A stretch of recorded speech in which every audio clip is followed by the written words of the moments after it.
hingga ketika keduanya sampai pada penduduk negeri, mereka berdua meminta dijamu oleh penduduknya, tetapi mereka penduduk negeri itu tidak mau menjamu mereka. Kemudian keduanya mendapati dinding rumah yang hampir roboh di negeri itu, lalu dia membangunnya kembali atau menegakkannya kembali. Dia Musa berkata, jika engkau mau, niscaya engkau dapat meminta imbalan untuk itu. Lalu ayat 78, qala hadza firaqu baini wa bainik. Kan kamu komentar lagi kan? Khidir, kamu kan udah bangunin itu rumah. Minta dong imbalan karena kamu sudah membangun rumahnya yang tadinya doyong. Lalu Nabi Khidir mengatakan, ini perpisahan antara diriku dan dirimu wahai Musa. Hadza firaq baini wa bainik. Ini perpisahan antara diriku dan dirimu wahai Musa. Saunabbi'uka bita'wil. Aku akan memberitahu dengan rinci dan jelas apa makna takwilnya. Malam tasti' alaihi sabra. Yang kamu 3 kali kesempatan itu belum bisa bersabar atasnya. Apa takwilnya? Amma safinah fakanat limasakin ya'maluna fil bahri fa'aradtu an a'ibaha. Adapun yang pertama, perahu yang kita tunggangi, lalu aku membocorkan perahu tersebut atau melubangi perahu tersebut, fakanat limasakin. Perahu itu adalah miliknya orang miskin, ya'maluna fil bahr, yang mereka bekerja di laut, fa'aradtu an a'ibaha. Aku bermaksud merusaknya, wa kana wara'ahum, karena di hadapan mereka malik, ada raja, ya'khudhu kulla safinatin ghasba, yang akan mengambil setiap perahu itu dengan paksa. Sengaja dilubangi supaya perahu itu nanti nggak diambil sama sang raja dengan paksa. Karena sang raja tidak akan mengambil kecuali perahu-perahu yang layak berlayar. Kalau perahu-perahu yang lubang, nggak akan diambil sama sang raja. Itu takwil yang pertama. Wa ammal gulam, adapun yang kedua ayat 80, fakana abawahu mu'minain. Adapun anak kecil yang dibunuh adalah orang tuanya orang tua yang beriman. Fakhashina ayyurhiqahuma tughyana wa kufra. Dan kekhawatiran itu adalah kalau dia akan memaksa kedua orang tuanya nanti ketika dia tumbuh dewasa, dia akan memaksa kedua orang tuanya tughyanan, kepada kekeliruan, wa kufra, dan kepada kekufuran. Fa'aradna ayyubdilahuma rabbuhuma, maka kemudian kami menghendaki sekiranya mereka berdua diberi ganti rabbuhuma oleh Allah khairan, dengan anak yang lebih baik, minhu, daripada anak tersebut, zakata wa aqraba rahma, kesuciannya dan lebih sayang kepada kedua orang tuanya. Hadirin sekalian yang dimuliakan Allah, jadi hikmah yang kedua, kenapa anak kecil itu dihilangkan nyawanya? Karena anak kecil itu nanti ketika tumbuh dewasa, dia bisa mengajak orang tuanya kepada kekufuran, sedangkan orang tuanya adalah orang yang beriman. Makanya dihilangkan nyawa anaknya, lalu kemudian Allah nanti mengganti untuknya anak yang jauh lebih baik, lebih salih, rahmah, dan lebih sayang kepada mereka berdua. Karena anak itu juga ujian. Nabi Khidir melakukannya karena Nabi Khidir dapat wahyu dari Allah Subhanahu wa taala. Nabi Khidir tahu apa yang akan terjadi di masa yang akan datang atas seizin Allah Subhanahu wa taala. Taunya itu karena Allah Subhanahu wa taala memberitahu, makanya Nabi Khidir menjelaskan, tidak tahu Nabi Khidir tahu. Adapun anak kecil itu kalau dia tumbuh dewasa, dia akan mengajak orang tuanya kepada kekufuran, makanya dihilangkan nyawanya. Allah ganti dengan siapa? Allah ganti dengan yang lebih baik, khairan minhu. Allah ganti yang lebih baik dari anak tersebut, zakatan, yang lebih suci, wa aqraba, lebih akrab, lebih dekat kepada orang tuanya, rahmah, dan lebih sayang sama orang tuanya. Ini kalau Nabi Khidir. Tapi kalau kita, ya enggak dong. Masa jangan cuma karena anak kita bandel, hyperaktif, terus tiba-tiba, wah ini anak hyperaktif nih, dihilangkan aja Pak? Enggak, jemaah. Nabi Khidir tahu atas wahyu dari Allah, tapi kalau kita nggak tahu apa-apa. Tugas kita lah mendidik, membersamai, memberi lingkungan terbaik, circle terbaik. Kan kita menyekolahkan anak tuh sebenarnya bukan cuma sekedar menyekolahkan pagi sampai siang, bukan cuma sekedar itu. Sebenarnya yang kita beli tuh lingkungannya. Yang kita beli dari anak kita itu adalah circle-nya. Bagaimana nanti anak kita tuh mau diapain sih? Kan jamaah tahu kan? Sebagaimana jamaah nanti menyerahkan, rumah saya dibangun sama ini terkenal api, telaten, detil. Memang agak mahal sedikit, memang agak rumit sedikit, memang agak lama sedikit, tapi detilnya dapet. Kadang-kadang kan begitu. Atau mau seadanya, mau cepet. Udah, yang penting cepet. Tahu-tahu ternyata detailingnya nggak diperhatikan. Begitu kamar mandi dites dengan kelereng, ternyata airnya ngalirnya itu bukan ke saluran pembuangan airnya, tapi malah ke tempat yang lain, karena kelerengnya itu nggak bertepatan dengan tempat pembuangan airnya. Kan macam-macam. Kita jamaah yang dirahmati Allah juga bisa tuh memilih kita mau berada di mana, di circle yang mana, menghabiskan waktu kepada siapa, itu pilihan kita tuh. Kita mau menghabiskan waktu di circle yang baik, itu pilihan. Kita mau menghabiskan waktu di circle yang nggak baik, itu pilihan. Karena kata Nabi SAW, almar'u ala dini khalilih. Seseorang itu nanti akan cenderung kepada siapa teman dekatnya. Seseorang itu adalah anak dari lingkungannya. Lingkungan yang baik membawa kita kepada hal yang baik, lingkungan yang buruk berpotensi ngajak kita juga kepada hal yang buruk. Kecuali kalau kita punya prinsip yang kuat. Mau lingkungannya rusak apapun, tapi kalau kita memang punya prinsip yang kuat,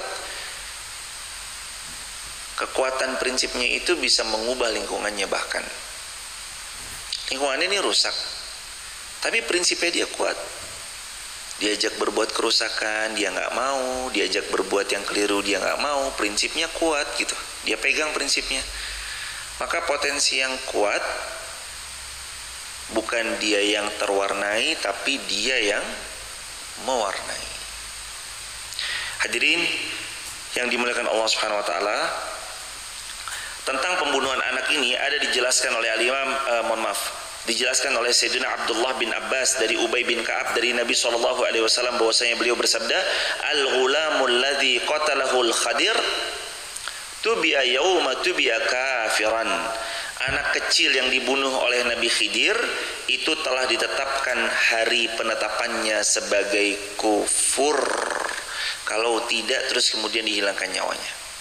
Sebagaimana yang diriwayatkan oleh Imam Ibnu Jarir dari Sayyidina Abdullah bin Abbas. Jadi anak kecil ini nanti besar itu kufur.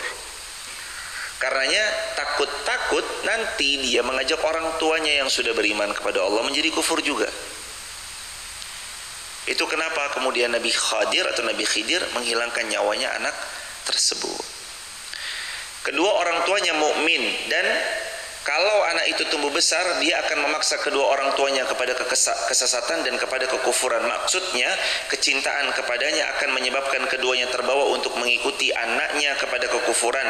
Qatadah mengatakan kedua orang tuanya merasa gembira kepadanya saat dilahirkan, keduanya merasa sedih terhadap anak tersebut saat hilang nyawanya. Seandainya anak itu masih hidup, niscaya lantaran anak itulah keduanya akan binasa. Maksudnya orang tuanya ini akan binasa. Maka hendaklah seseorang itu tetap ridho terhadap segala ketetapannya Allah. Sebab bagi orang yang beriman, ketetapan Allah itu adalah sesuatu yang terbaik, bahkan lebih baik bagi dirinya sekalipun dia tidak suka. Ini kata Qatadah terkait tentang ayat tersebut. Belajar untuk ridho pada ketetapannya Allah meskipun kita nggak suka, meskipun kita kecewa, meskipun awalnya sangat membuat kita terluka, meskipun Sampai hari ini kita tuh kayak seolah belum bisa nerima, tapi belajarlah ridho. Ada seorang pernah nanya sama orang lain. Pertanyaannya gini,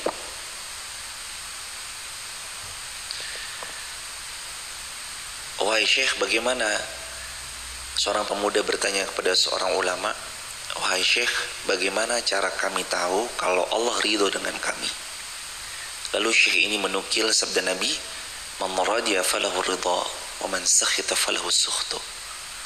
Kalau kamu mau tahu hidupmu diridhoi Allah atau belum diridhoi Allah, lihatlah bagaimana cara kamu menyikapi setiap takdir yang Allah berikan dalam hidupmu.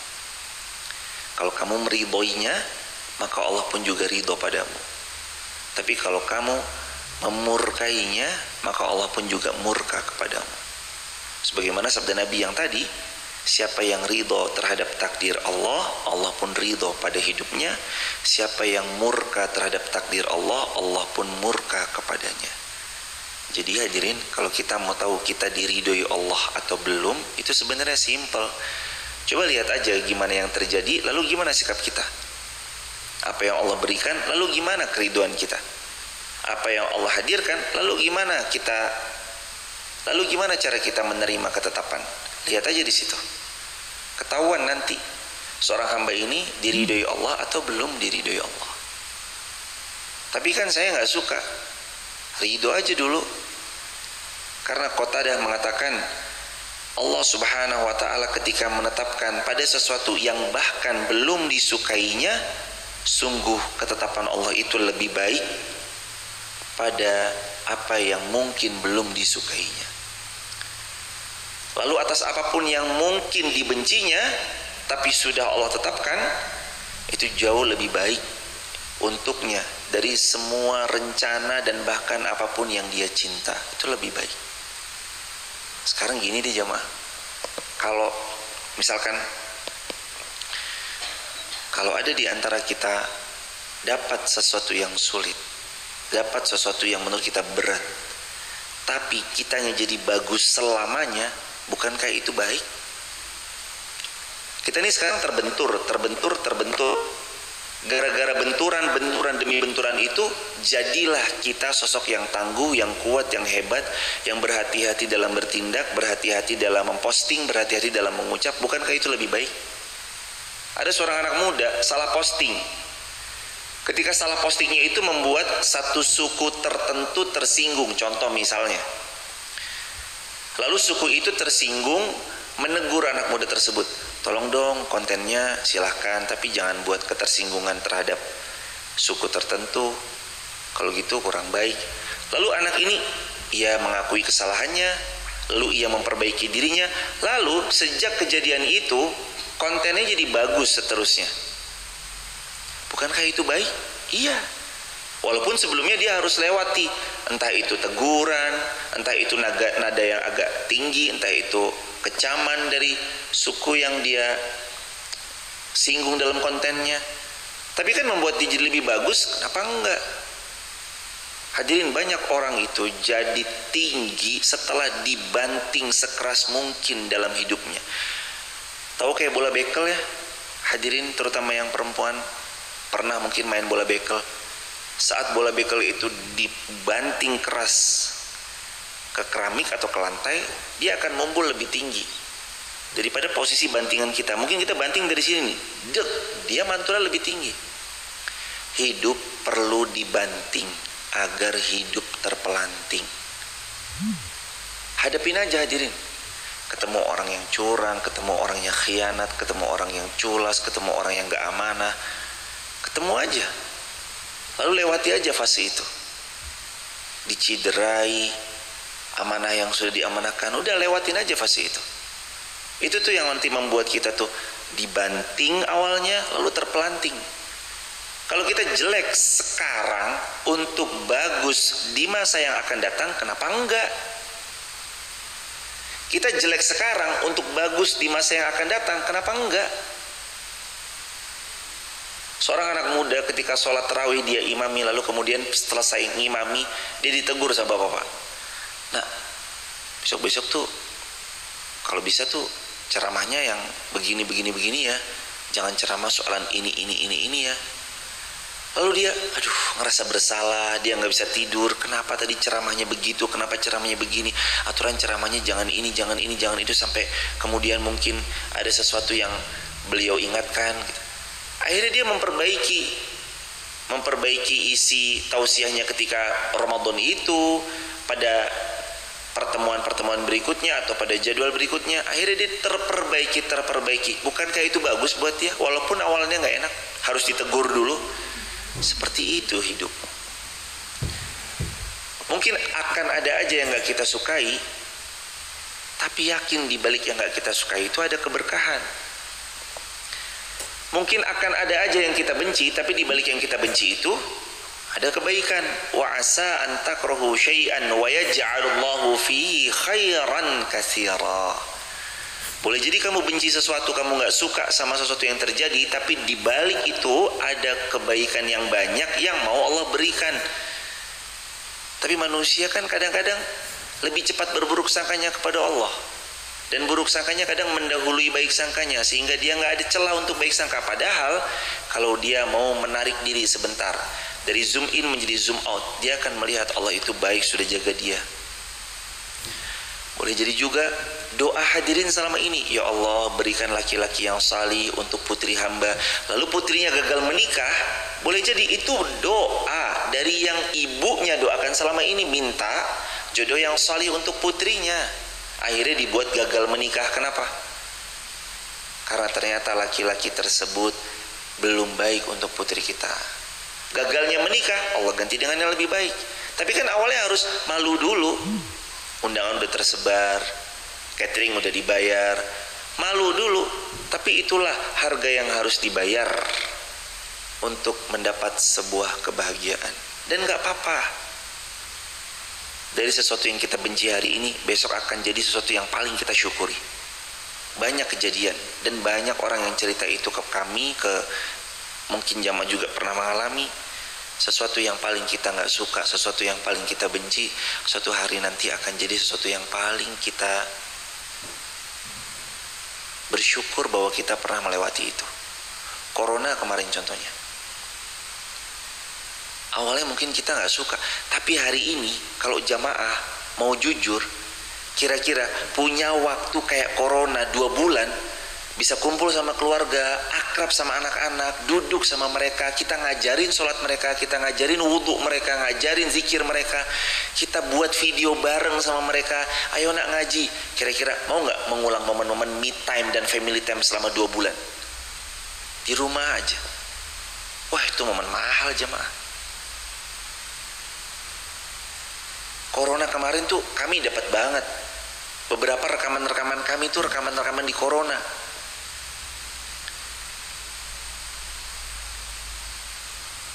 Sebelum Corona tuh gak tahu, kayak gangsing aja gitu, muter, sehingga ketika Corona dek, maaf ya Ustadz, cancel dulu, maaf ya Us, cancel dulu. Gak ada kajian yang bisa online pun itu setelah beberapa bulan kan mulai pada kenal Zoom, mulai pada kenal online segala macam. Tapi pada saat itu ngaji bareng sama anak-anak, kumpul bareng, waktu yang hampir kami gak pernah punya di Corona jadi punya. Dan itu mahal, diulang-ulang tuh jadi kenangan yang istimewa. Seperti itulah sesuatu yang kadang kita sama alami. Boleh jadi hari ini kita benci, tapi besok lusa kita akan paling jadi hamba yang bersyukur pernah mengalami. Makasih ya Allah pernah ngalamin itu. Makasih Allah pernah ngalamin ini. Makasih Allah dulu pernah ditipu.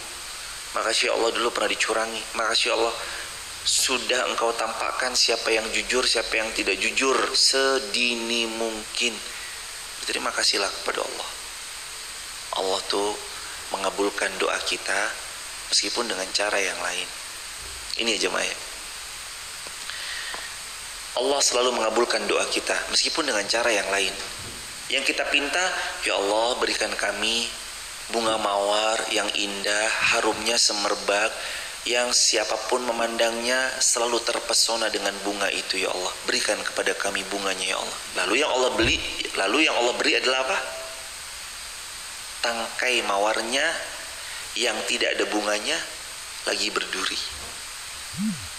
Lalu yang Allah berikan tangkai mawar yang berduri sama kita.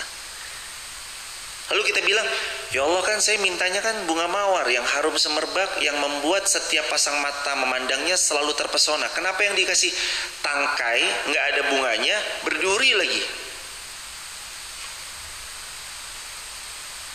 Tapi kan kita lupa, itu kan yang kita pinta, ya nggak hadirin? Itu kan yang kita pinta.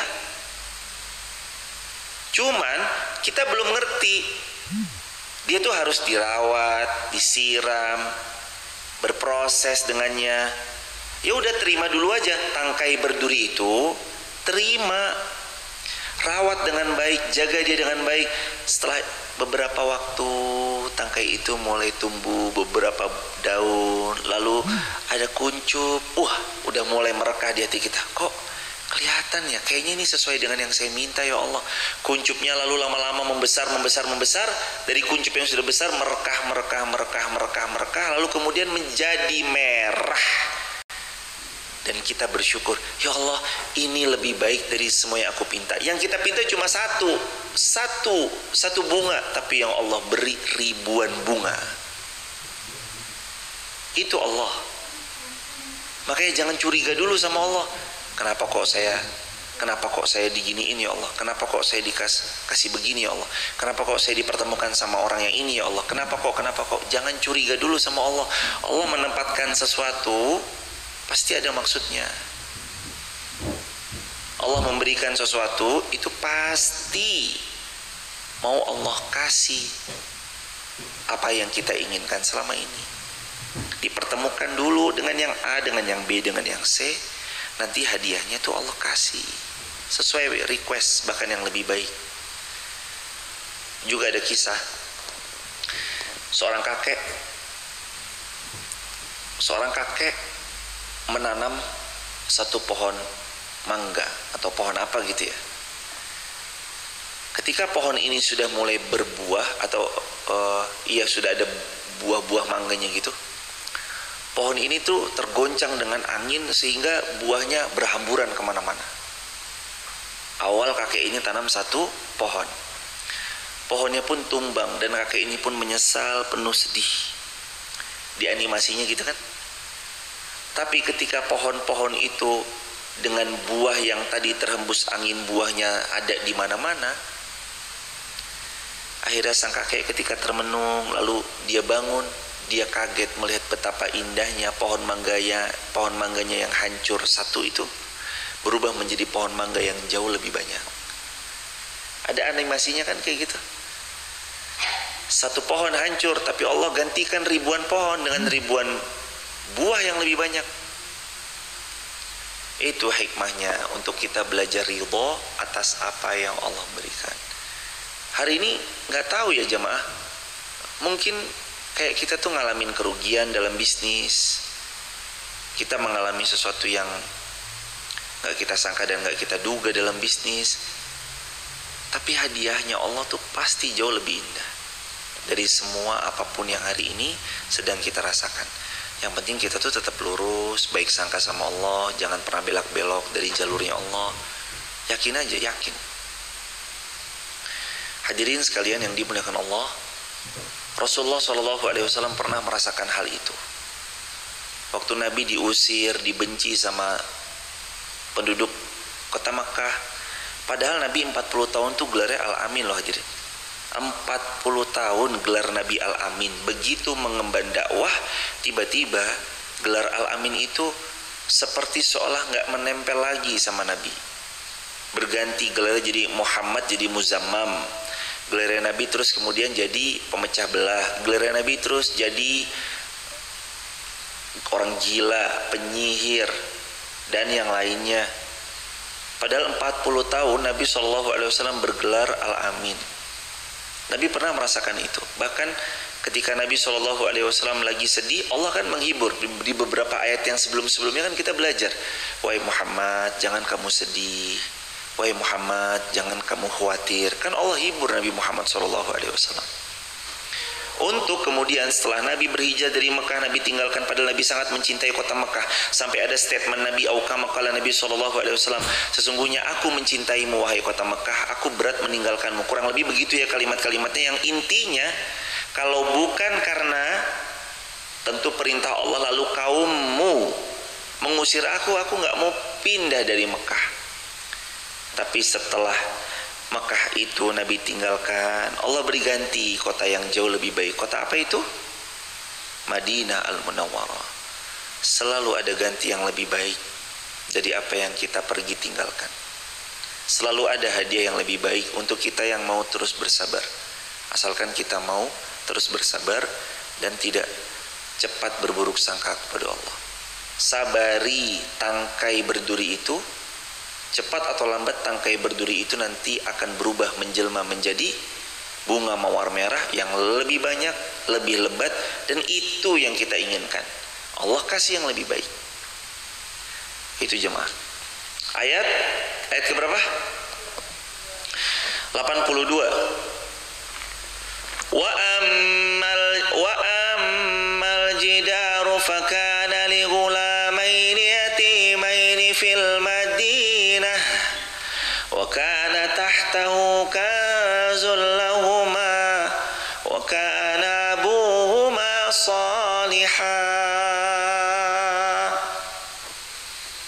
Wa ammal jidar, adapun dinding rumah yang hampir roboh, fakana li ghulamaini yatimaini fil madinah, itu milik dua anak yatim di kota itu. Wa kana tahtahu kanzul lahuma, di bawah rumah itu ada harta karun untuk mereka berdua. Wa kana abuhuma salihah, ayah ibunya adalah orang tua yang salih. Fa arada rabbuka, dan Allah menginginkan ayyablugha ashuddahuma, agar keduanya sampai usia dewasa, wa yastakhrija kanzahuma, lalu mereka mendapatkan harta yang tersimpan di bawah tanah di rumahnya. Rahmatan mir rabbik, sebagai rahmat dari siapa? Dari Allah Subhanahu wa taala. Jadi begitu yang ketiga ditanya, wahai Khadir, kalau kamu mau, kamu kan udah bangun rumah yang tadinya roboh, kamu minta imbalan wahai Khadir. Hadza firaq baini wa bainik. Kamu komentar lagi wahai Musa, maka ini perpisahan antara aku dan antara kamu, antara kita berdua. Dijelaskan kenapa anak kecil itu dibunuh, dijelaskan kenapa kapalnya dilubangi, lalu dijelaskan yang ketiga, kenapa rumah yang roboh dibangun kembali. Karena di bawah rumah itu ada harta tersimpan, orang tuanya itu salih, anaknya masih kecil, anaknya juga yatim. Maka Allah ingin merahmati mereka dengan Allah simpankan harta di bawah rumah mereka, yang nanti kalau mereka dewasa, mereka bisa menggunakannya di jalan Allah. Orang tuanya salih tapi udah wafat, karena dikatakan dalam ayat tersebut anaknya ya yatim, tapi orang tuanya salih yang sudah wafat itu. Fa'arada rabbuka ayyablugha ashuddahuma, Allah ingin mereka tumbuh dewasa, wa yastakhrija kanzahuma, nanti mereka mendapatkan harta karun itu. Rahmatan min rabbik, sebagai rahmat dari Allah. Wa ma fa'altuhu an amri, dan aku tidak pernah melakukan sesuatu kecuali semua atas perintah dari siapa? Dari Allah. Aku enggak melakukannya sesuai kemauanku sendiri. Dzalika ta'wilu ma lam tasti' alaihi sabra. Itulah takwilnya dari apa yang kamu enggak bisa sabar atas apa yang tadi kamu pertanyakan. Memang belajar tuh butuh sabar hadirin, teman-teman, jamaah TikTok, YouTube, Instagram, terima kasih yang sudah bersabar untuk belajar. Mungkin di antara jamaah ada yang udah ikut live streaming dari tahun 2017, mungkin ada yang tadi tahun 2018. Coba tulis di kolom komentar dari tahun berapa teman-teman udah bersabar ikut live streaming. Terima kasih sudah bersabar. Di sini juga ada jamaah yang dari dulu kami teman bersamai dari zaman-zaman KKS, Mbak Ani. Ada zaman-zaman KKS juga, Mas Edi. Udah jadi zaman-zaman Masjid Fatimah Garung ya, Mas Edi, orang tuanya Mas Almer beserta istri. Dari zaman di Garung, subuh-subuh mobilan ke Garung sampai sekarang ya. Bu Emi, Masya Allah, terima kasih banyak. Yang lain juga yang nggak bisa kami sebut satu persatu, saking banyaknya. Dan saking kami juga belum kenal nama-namanya. Tapi maksud kami, terima kasih sudah bersabar untuk sepanjang ini kita mengaji. Hampir 8 tahun per 11 November besok kita ngaji. Dari 11 November 2017. Dulunya kita baru live streaming di YouTube, lalu lalu menambah ke TikTok, YouTube dan TikTok, lalu setelah itu YouTube, TikTok dan Instagram dari 11 November 2017 sampai kalau Allah izinkan nanti kita nyampe umurnya di 11 November berarti 8 tahun. 2018, 19, 20, 1, 22, 23, 24, 7 tahun maaf. Ya 7 tahun dari 2017 ke 2024, 18, 19, 20, 1, 22, 23, 24. Iya, 11 November berarti tahun ke-7. Gak apa-apa jamaah. Masa belajar kita tuh memang harus panjang. Gak bisa kita belajar cuma dalam waktu yang singkat. Karena Imam Syafi'i mengatakan, Watuluz zaman. Belajar itu harus melintasi zaman.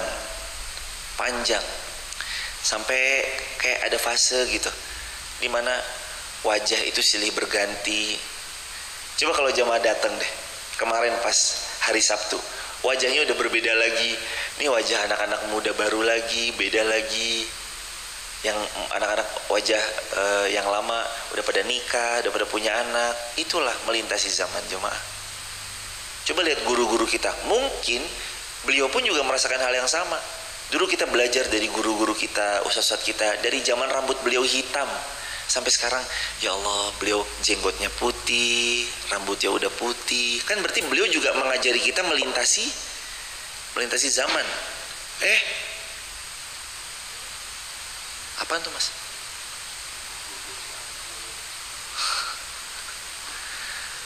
Masya Allah.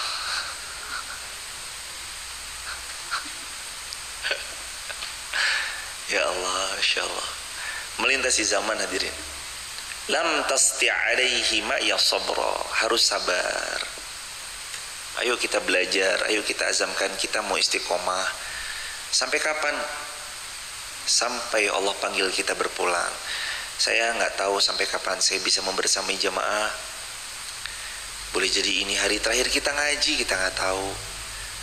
Atau kalau memang Allah kasih kita umur, mudah-mudahan nanti kita bisa terus istiqomah bersama-sama begini, belajar bersama. Tapi yang jelas kita semuanya nanti lagi bersiap untuk mempersiapkan hari perpulangan terbaik. Sesekali kadang pejamkan mata ya hadirin. Pejamkan mata, besok kalau saya sudah nggak ada lagi di dunia dan pada akhirnya semua yang saya miliki ditinggalkan, saya itu pindah ke alam mana? Yang kita sama-sama tahu tentunya alam barzah dan negeri akhirat yang kita tahu. Tapi memejamkan mata tuh juga bentuk refleksi supaya kita, iya ya, persiapannya apa gitu jemaah, supaya kita tuh, oh iya ya, nanti tuh mau nyiapin apa sih, kita mau mewariskan apa, kita mau nyiapin apa. Jemaah kan kalau warisan harta banyak lah insya Allah, amin ya rabbal alamin. Nah, yang perlu dipertimbangkan berikutnya itu warisan amal jariah apa berikutnya. Jangan-jangan harta kita banyak nggak ada yang ikut kita nanti sampai akhirat. Gara-gara harta itu hanya habis diperebutkan ahli waris. Makanya selain daripada nanti kita Allah titipkan banyak harta, semoga Allah titipkan juga buat kita amal jariah. Amal jariah yang dipersiapkan dari sekarang. Dia harus dipersiapkan dari sekarang. Ada hari berarti kesempatan untuk menambah amal salih. Dikasih waktu sama Allah hidup lagi berarti kesiapan kita untuk banyak taubat. Gitu aja jadi. Wa yas'alunaka 'an Dzulqarnain. Nah, ini nanti beda bab nih. Mereka bertanya tentang Dzulqarnain. Qul sa'atlu 'alaikum minhu dzikra. Katakan akan kubacakan kepadamu tentangnya zikra dan kisah-kisahnya Dzulqarnain. Zulqarnain. Siapa Zulqarnain? Apa perannya? Apa kehadiran beliau? Membawa dampak apa kehadiran beliau? Insya Allah besok akan dibahas pada ayat ke-84, 80 sampai 97, 84 sampai 97. Insya Allah. Subhanakallah bihamdika asyhadu an la ilaha illa anta astaghfiruka wa atubu ilaik. Terima kasih jamaah sudah berkenan bersabar. Belajar bareng gini kan butuh sabar. Live streaming juga di rumah kan butuh sabar. Nggak apa-apa sambil ngantuk-ngantuk, nggak apa-apa mungkin sambil berangkat kerja, sambil ada yang di kendaraan atau di mana. Semoga Allah memberikan kelancaran, keberkahan, kemuliaan untuk segala hajat dan urusan kita, rencana-rencana baik kita di dunia maupun di akhirat. Allah muliakan kita semuanya, amin ya rabbal alamin. Jamaah yang dimuliakan Allah, alhamdulillah terbuka peluang untuk kusen-kusen. Jamaah di bawah itu ada beberapa kelas, ada beberapa ruang gitu. Kalau di atas itu ada 5 sampai satu lagi ada kamar, jadinya 6 ruangan dengan 4 kelas, terdiri dari 4 kelas dan 2 ruangan-ruangan kantor. Kalau jamaah ada yang mau ikut andil di kusen, silakan jamaah, aluminium kusennya jamaah bisa bersamai langsung ke Bank Muamalat 50900180044 50900180044 atas nama Masjid Muhammad Al-Fatih Wonosobo. Konfirmasinya ke Mbak Leha 085174456070. Semoga Allah ganti rezekinya jadi semakin berkah berlimpah. Allah berikan semuanya dengan surga firdaus tanpa hisab, dan Allah karunia yang terbaik untuk kita dunia dan akhirat. Allah jadikan ini semua kekal sampai hari kiamat, dan Allah karuniai semakin bermanfaat buat banyak umat. Subhanakallahumma bihamdika asyhadu an la ilaha illa anta astaghfiruka wa atubu ilaik. Doa dengan doa Al-Kahfi 10 dan Al-Baqarah 201. Rabbana atina min ladunka rahmah wa hayyi lana min amrina rasyada. Rabbana atina fid dunya hasanah wa fil akhirati hasanah wa qina adzabannar. Alhamdulillahi rabbil alamin. Dan mohon doa juga serta kelancaran. Semoga apapun yang sedang diikhtiarkan diberi kemudahan, kelancaran dan keberkahan dari Allah Subhanahu wa taala. Hadirin juga kalau ada yang mau mewakafkan sesuatu apapun itu, baik itu hal yang bisa diwakafkan, hadirin bisa langsung juga menghubungi admin Mbak Leha, sampaikan saja apa yang hendak disampaikan. Barakallahu fikum. Nomor adminnya yang tadi ya, 085174456070, admin Masjid Muhammad Al-Fatih Mbak Solihah atau Mbak Leha.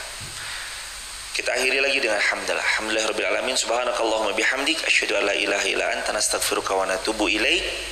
Assalamualaikum warahmatullahi wabarakatuh.